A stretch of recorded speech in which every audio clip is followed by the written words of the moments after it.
Hey there. So before we get started with my last review, my last part review, which is for part four, Diamond is Unbreakable. I just want to say that I had fun filming the series, and I know I didn't do a lot of editing, and I'm sorry about that. I'm just incapable to. I don't have the right tools yet. But thank you guys for bearing with me all this time, all of those weeks. So I thank you guys a lot for that. It has been fun, and expect the reviews for Vento Aureo as it comes out there every week. And I don't know if part 5 is gonna be 2 seasons, which I hope it is, or it's gonna be 1 season with a lot of episodes, which I'm really not a fan of. But okay, so please excuse me while I set the last things up, and enjoy. Oh no.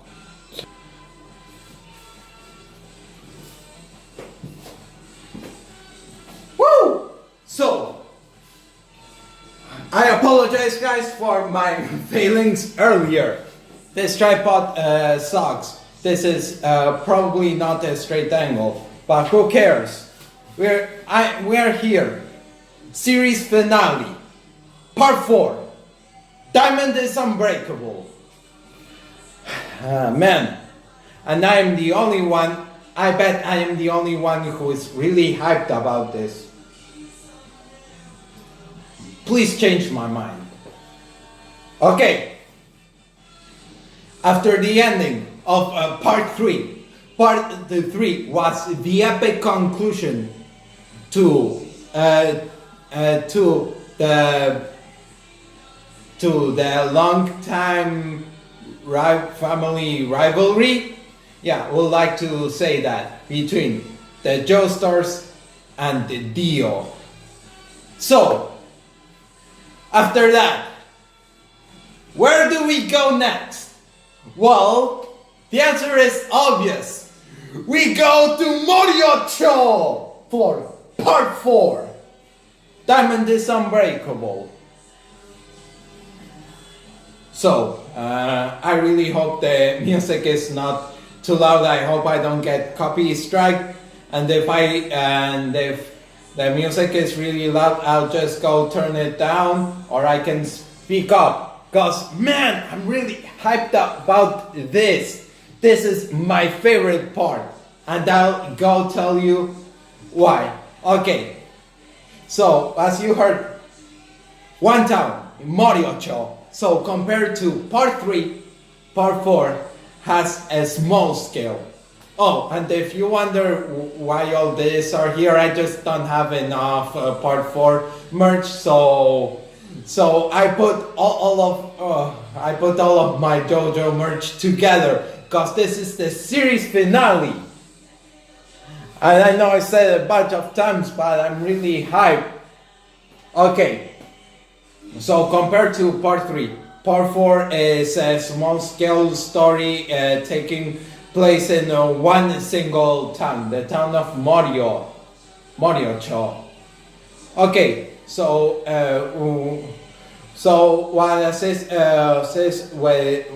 says every time we switch parts, we have a new JoJo now. His name is Josuke Higashikata. Why is he called JoJo? Something complicated about the kanji, which I do not know do not know the basics of it to get into it. So, Josuke, we guess Josuke is a different character from the rest. He is different from the badass that was Jotaro. By the way, Jotaro is in the part. He's still the same badass as in part 3. So doesn't disappoint me too. Doesn't disappoint me. He plays a smaller role in the series. And I like Jotaro way too much. I want to see more of him. But yeah, so that's my only nitpick. One of my only nitpicks. So Josuke is basically the Spider-Man of the JoJo verse. Yeah, let's just call it that. The JoJo verse is that in that he's only a teenager. He's only 16 when we first meet him. So a 16-year-old in high school. So he's pretty much a teenager. He feels like, sorry, I'll move back. He feels like a teenager. As I said, he feels pretty much like Spider-Man. Spider-Man of the JoJo series. And that's why I love that part so much.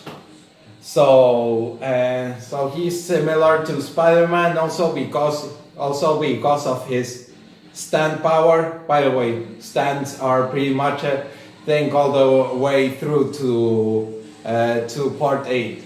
And I wish that they would use spin in part 8. Yeah, because spin is cool. What is cooler, spin or Hammond? Anyway, I'm getting off topic. So he's selfless because his stand power. He can heal other people. He basically has the powers of restoration, but he cannot use those powers on himself. So that's sacrificing. So that's a bit of a sacrifice. So with the main character explained, let me just fill you in on this story, a summary of the plot. So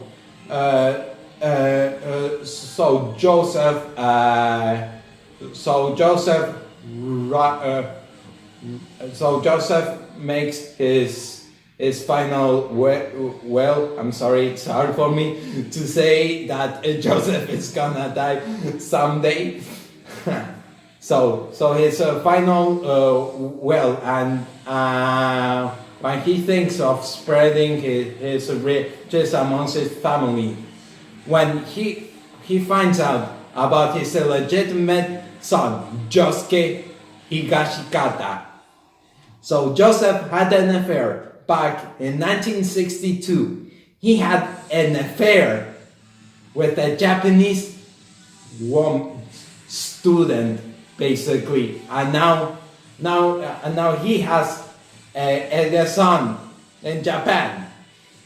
He said in the end of part 2, he said he hates the Japanese, but man, I guess the Japanese got that pussy game. Yeah, very nice too. Okay, so when Jotaro comes to Morioh, one tracks Josuke down and informs him about this, but Josuke, after getting into a fight and revealing his stand, Jotaro has to tell him more. So he tells Josuke about the murder with the stand in Morioh. He's a serious business. So, and they deal with him in the first 2 episodes. So the whole part is basically just a series of mishappenings in that town, and it isn't until the second half that we get a unifying villain. So the first half is it's like slice of life with stand battles, and I love slice of life anime. This coffee is good. Okay. Alright, so the villain in the second half of the story I'll talk about afterwards. But I just want to get with the characters. We have Josuke. We have returning Jotaro.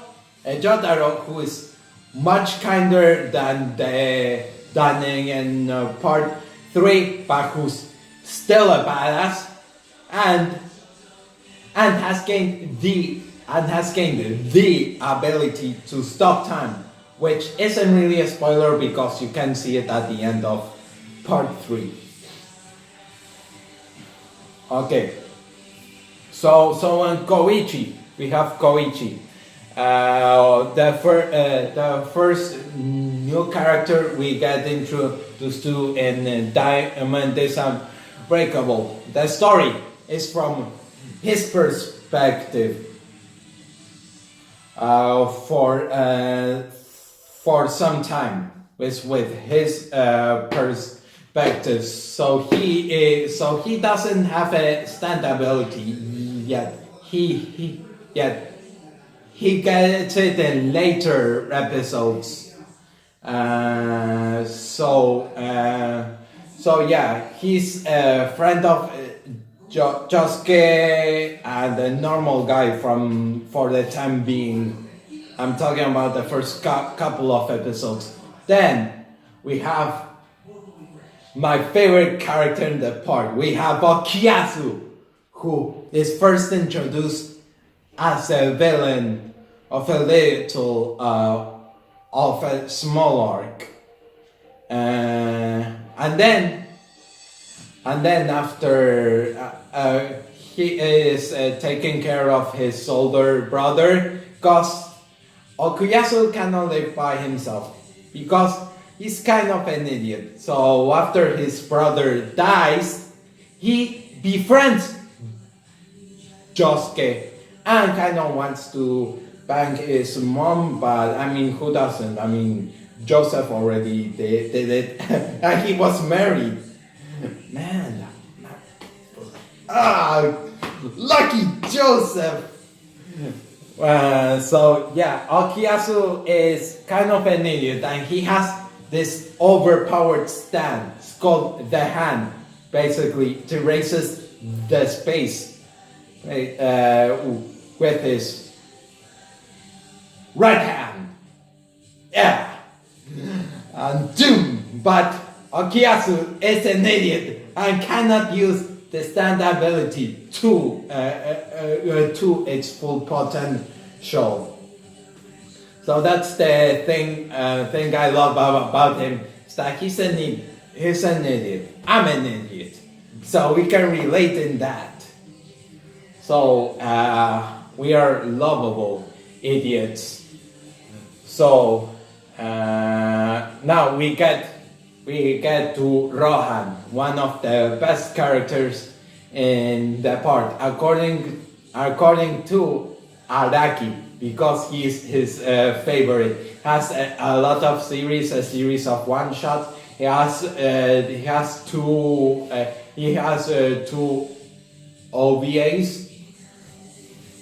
So yeah, so he's basically a mangaka. He's the reflection of Araki. he has a lot of his principles, then storytelling, and then drawing the manga, and yeah, so he's also introduced as a semi-villain, the antagonist of the two episode arc, and his power Heaven's Door. Man, I love whenever he says that name, Heaven's the Door. So yeah, so it allows you to look into people's past. It opens up like a book, like a newspaper basically. It opens up and you have all the backstory and you can flip through the pages. So that's kind of cool. Let's see. So those are essentially our characters. And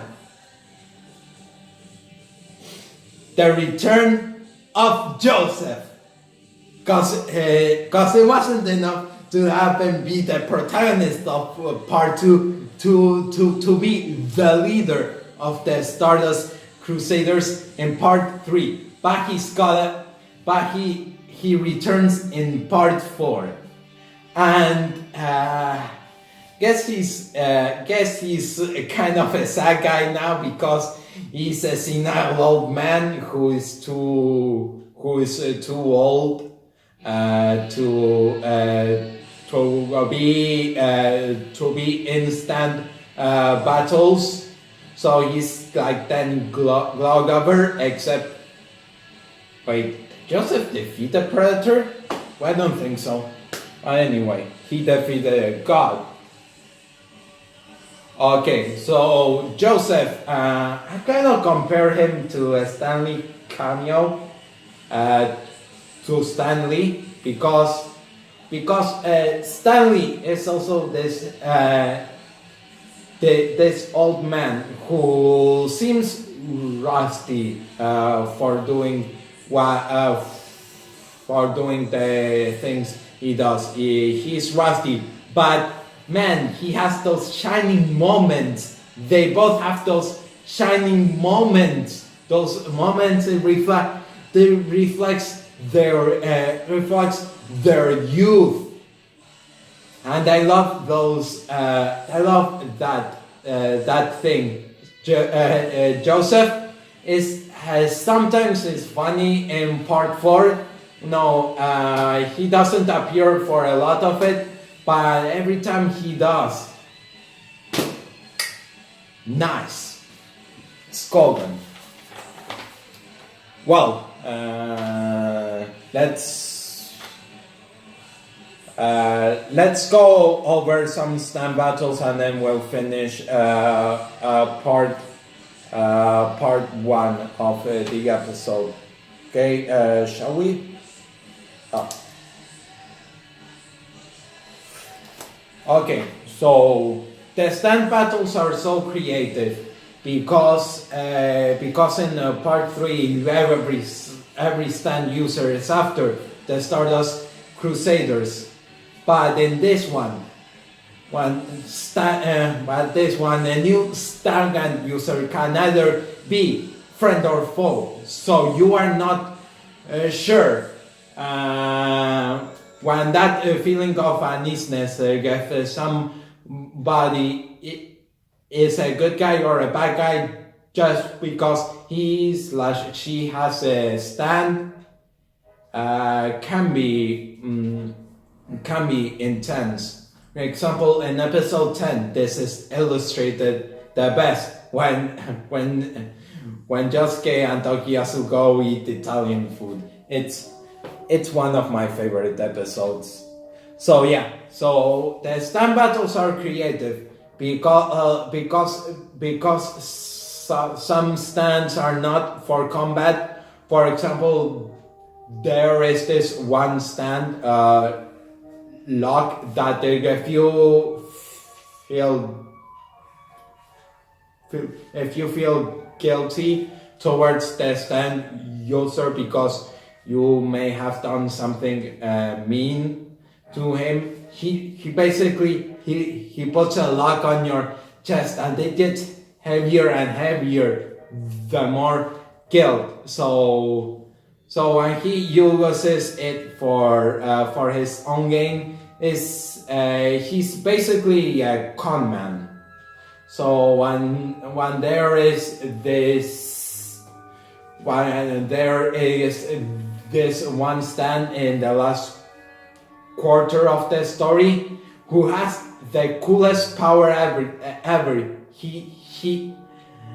The stand user has to know a sign which shows how scared you are, if you are scared, so you have to do it twice. So for example, when I'm scared, I just bite my thumb.